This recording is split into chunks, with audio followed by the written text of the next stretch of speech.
I was terrified. To tell my kids that I have cancer was like obviously a very scary moment in my life. The second I told my then 5-year-old, I just saw her face kind of go dark, and she said, "But that's what Yaya Georgia had." She knew that her grandmother had died of this very same thing that I was sitting down and telling her that I had. And she's worried that I'm gonna die. So that was like definitely a dagger through the heart. My mom was diagnosed with breast cancer when I was in college. And unfortunately, when she was diagnosed, it was already at stage 3. And that was, frankly, from not having gone to her gynecologist for about 3 or 4 years.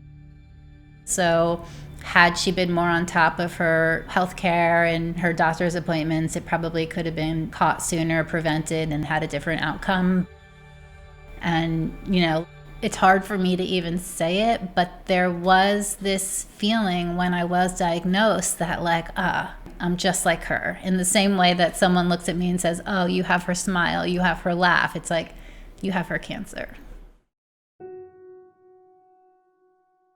I, unlike my mother, caught it very early, and I was like, I'm not giving this any chance.